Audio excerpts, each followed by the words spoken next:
अगर आप एक एथिस्ट हैं तो आपको गौतम बुद्ध के इन 5 प्रसिद्ध स्थलों के बारे में ज़रूर पता होना चाहिए। पहला, बोध गया। यहीं बोधि वृक्ष के नीचे गौतम बुद्ध को ज्ञान प्राप्त हुआ था, इसलिए यह दुनिया का सबसे पवित्र बौद्ध तीर्थ माना जाता है।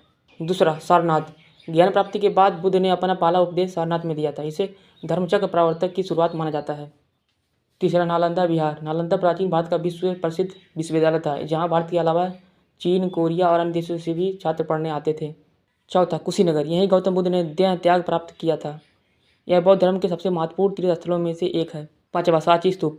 सम्राट अशोक ने 3री शताब्दी ईसा में इसका निर्माण करवाया। यह भारत के सबसे पुराना और सबसे अच्छी बौद्ध स्मारकों में से एक है।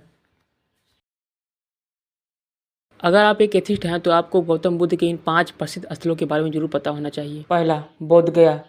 यहीं बोधि वृक्ष के नीचे गौतम बुद्ध को ज्ञान प्राप्त हुआ था, इसलिए यह दुनिया का सबसे पवित्र बौद्ध तीर्थ माना जाता है। दूसरा, सारनाथ। ज्ञान प्राप्ति के बाद बुद्ध ने अपना पहला उपदेश सारनाथ में दिया था। इसे धर्मचक्र प्रवर्तक की शुरुआत माना जाता है। तीसरा, नालंदा विहार। नालंदा प्राचीन भारत का विश्व प्रसिद्ध विश्वविद्यालय था, जहाँ भारत के अलावा चीन, कोरिया और अन्य देशों से भी छात्र पढ़ने आते थे। चौथा, कुशीनगर। यहीं गौतम बुद्ध ने देह त्याग प्राप्त किया था। यह बौद्ध धर्म के सबसे महत्वपूर्ण तीर्थ स्थलों में से एक है। पाँचवा, सांची स्तूप। सम्राट अशोक ने 3री शताब्दी ईसा में इसका निर्माण करवाया। यह भारत के सबसे पुराना और सबसे अच्छी बौद्ध स्मारकों में से एक है।